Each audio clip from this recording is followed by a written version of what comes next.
भज गोविंदम आदि शंकराचार्य द्वारा रचित एक छोटा संस्कृत काव्य है।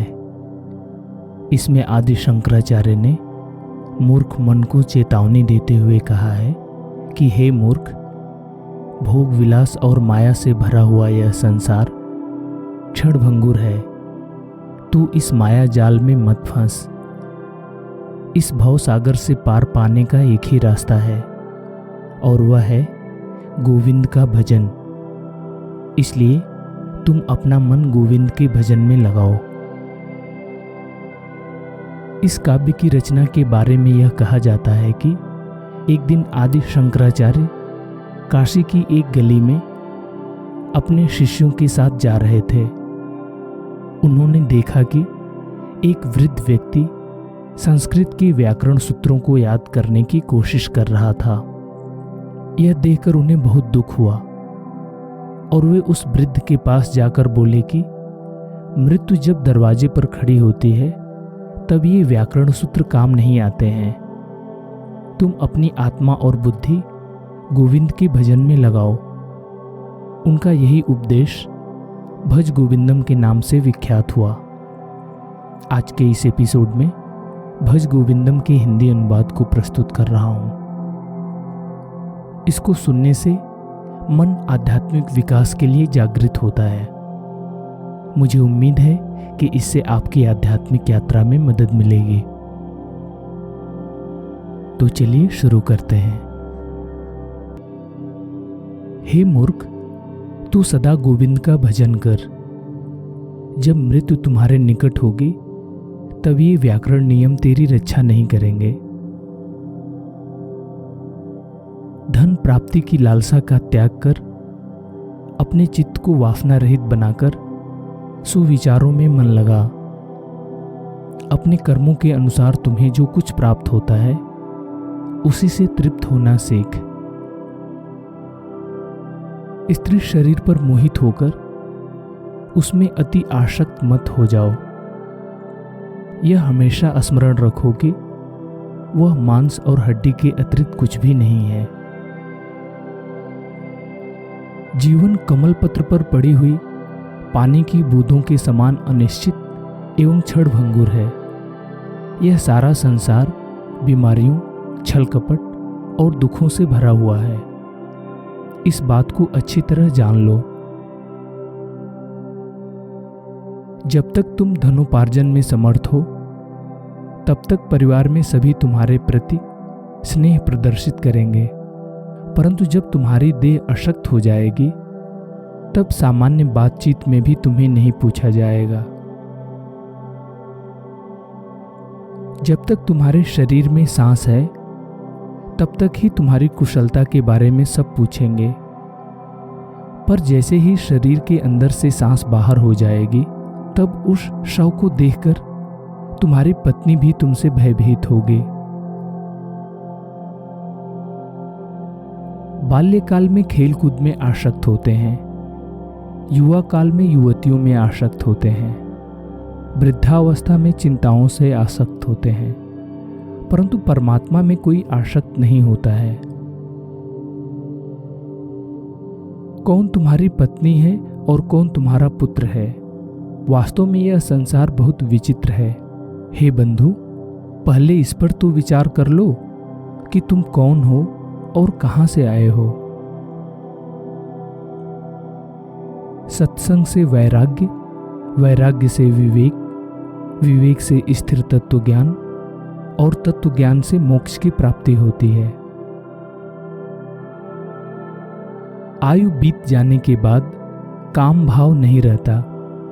पानी सूख जाने पर तालाब नहीं रहता। धन चले जाने पर परिवार नहीं रहता और तत्व ज्ञान होने के बाद संसार नहीं रहता।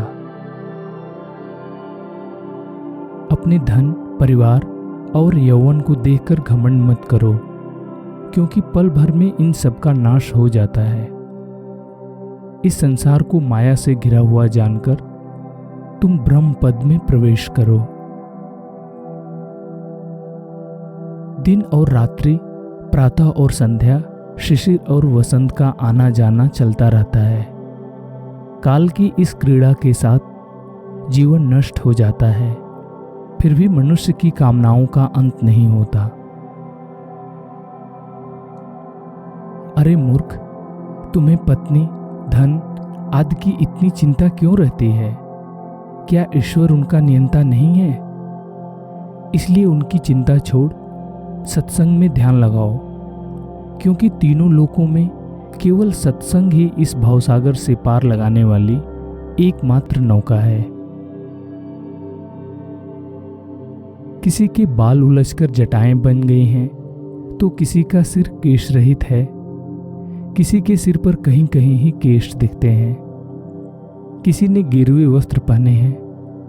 अरे मूर्ख, तुम देखकर भी यह क्यों नहीं देख पाते कि ये सब अपने पेट को भरने के लिए तरह तरह के रूप धारण किए हुए हैं। छेड़ शरीर, पके हुए बाल, दांतों से रहित मुख और हाथ में छड़ी लेकर चलने वाला वृद्ध व्यक्ति भी कामनाओं के पाश में बंधा रहता है।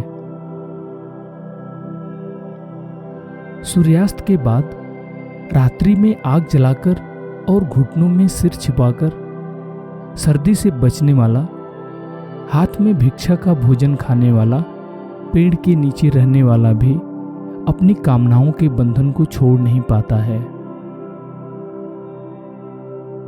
चाहे कोई गंगा सागर में स्नान करे, व्रत रखे या दान धर्म करे, अगर उसे सत्य का ज्ञान नहीं होगा तो उसे 100 जन्मों में भी मुक्ति प्राप्त नहीं होगी।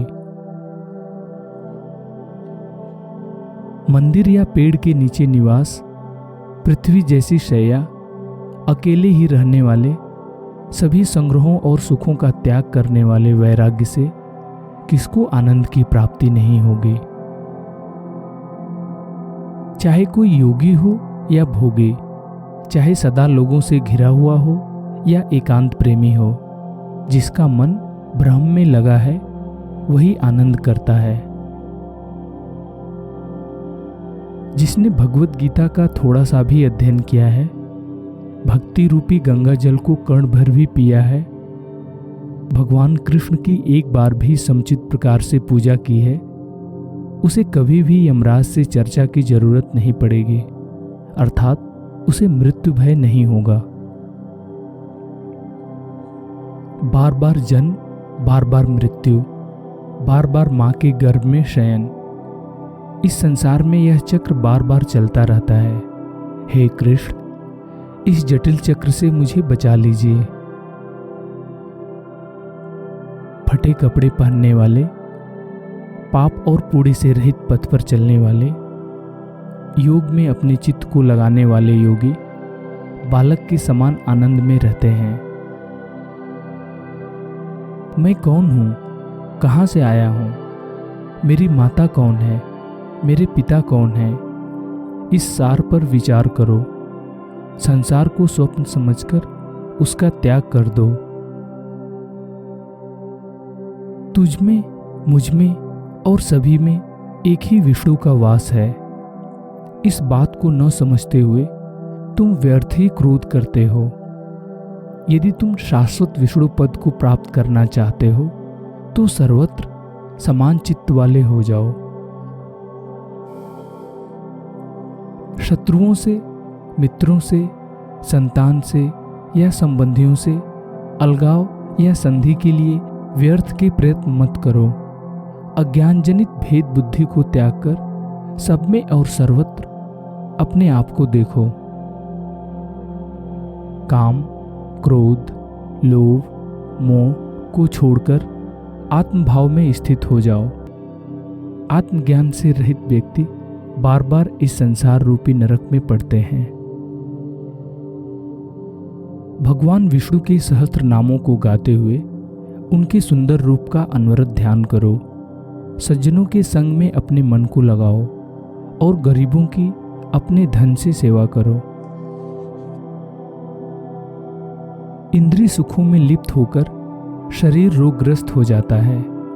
इस संसार में रहते हुए मनुष्य का अंतिम चरण मरण होने पर भी वह अपने बुरे आचरण को नहीं छोड़ता।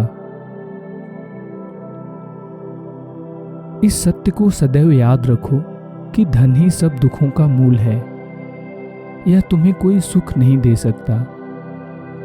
धनवान व्यक्ति को तो धन के संरक्षण के लिए अपने पुत्रों से भी भय बना रहता है। प्राणायाम, उचित आहार, नित्य इस संसार की अनित्यता का विवेकपूर्वक विचार करो। प्रेम से प्रभु नाम का जाप करते हुए समाधि में ध्यान दो। गुरु के चरण कमलों पर अनन्य भक्ति रखने वाले हे भक्त शिरोमणि, अपने मन और इंद्रियों को अपने वश में कर लेने के कारण तुम शीघ्र ही सांसारिक बंधनों से मुक्त हो जाओगे और अपने ही हृदय में स्थित परमात्मा के दर्शन कर पाओगे।